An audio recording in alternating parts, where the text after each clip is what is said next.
राष्ट्रीय खाद्य प्रौद्योगिकी उद्यमशीलता एवं प्रबंधन संस्थान निफ्टेम, खाद्य प्रसंस्करण एवं उद्योग मंत्रालय भारत सरकार के अधीन खाद्य प्रसंस्करण एवं प्रबंधन के क्षेत्र में कार्यरत अनुसंधान एवं शिक्षा का केंद्र है। शिक्षण एवं शोध के अतिरिक्त संस्थान छोटे एवं मझौले उद्योगों की मदद के लिए भी कार्यरत है। भारत सरकार के खाद्य प्रसंस्करण उद्योग मंत्रालय द्वारा हाल ही में प्रधानमंत्री सूक्ष्म खाद्य उद्यम उन्नत योजना PMFME प्रारंभ की गई है। खाद्य प्रसंस्करण उद्योग मंत्रालय का ये प्रयास रहता है कि वो उद्यमियों के लिए इस क्षेत्र में सहायता प्रदान करने हेतु विभिन्न योजनाओं से उद्यमियों को अवगत कराएं।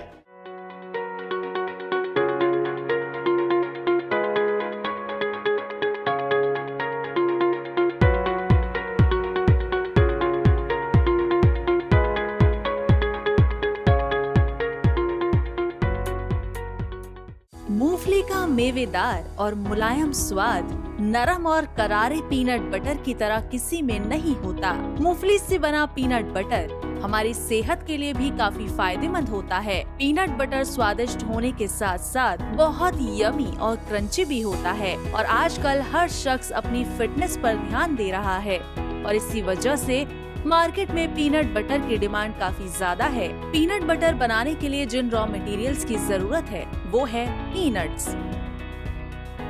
Packaging material Honey only required for Honey sweetened butter, jaggery only required for jaggery sweetened butter. अब बात करते हैं प्रोसेस की। पीनट बटर बनाने के लिए सबसे पहले आपको पीनट यानी मूंगफली को प्रोक्योर करना होगा, जिसके बाद पीनट की मैनुअली सॉर्टिंग की जाएगी। इसके बाद पीनट्स को रोस्टिंग मशीन की मदद से रोस्ट किया जाएगा। रोस्टिंग पूरी होने के बाद पीनट्स को थोड़ी देर कूल डाउन करने के लिए रख दिया जाता है। आफ्टर दैट ग्राइंडर मशीन की मदद से पीनट्स को ग्राइंड किया जाता है। ग्राइंडिंग के बाद एक दूसरे ग्राइंडर की मदद से पीनट्स को और ग्राइंड कर उनका थिक पेस्ट बनाया जाता है और साथ ही आप क्रंची फ्लेवर के लिए अपने पेस्ट में पीनट ग्रैन्यूल्स को ऐड कर सकते हैं ताकि आपका पीनट बटर खाने में क्रंची और टेस्टी लगे। आपका पीनट बटर तैयार है, जिसके बाद आप अपने पीनट बटर को फिलिंग मशीन की मदद से बॉटल्स में फिल कर सकते हैं। आफ्टर दैट इंडक्शन सीलिंग की जाएगी और उसके बाद कैपिंग एंड लेबलिंग करनी होगी। अब आपका प्रोडक्ट रेडी है, इसे पैक कर मार्केट में आप सप्लाई कर सकते हैं। अब बात करते हैं लैंड एंड बिल्डिंग की। इस यूनिट को शुरू करने के लिए अप्रॉक्स 1600 स्क्वायर फीट एरिया की जरूरत होगी। वहीं आपको approx 1200 square feet total covered area की जरूरत होगी। अब बात करते हैं प्लांट एंड मशीनरी की। इस व्यवसाय को semi automatic plant and machinery के साथ शुरू करने की total cost approx 8 lakh plus GST की पड़ेगी, लेकिन ये आपके प्लांट पर भी डिपेंड करता है और core plant and machinery miscellaneous tools के साथ साथ इक्विपमेंट्स की भी नीड पड़ेगी। वहीं अगर बात की जाए एडिशनल एसेट्स की, तो जिन एडिशनल एसेट्स की आपको जरूरत पड़ेगी वो है electrical installation, power panel etcetera, DG set, furniture and fixtures for office. अब बात करते हैं इलेक्ट्रिसिटी की। इस व्यवसाय को शुरू करने के लिए आपको लगभग 15 किलोवाट इलेक्ट्रिसिटी लोड की जरूरत पड़ेगी।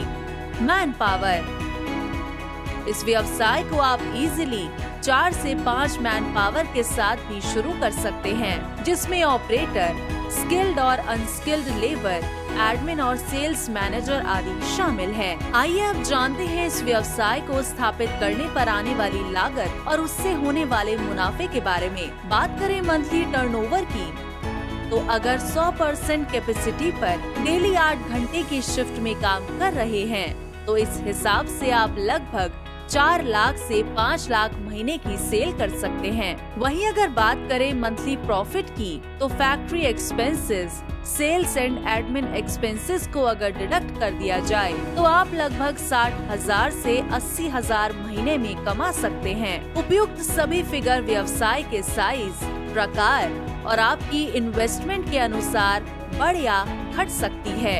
इस बिजनेस में आपको जिन लाइसेंस की जरूरत होगी वो है GST, उद्यम, FSSAI, ट्रेडमार्क।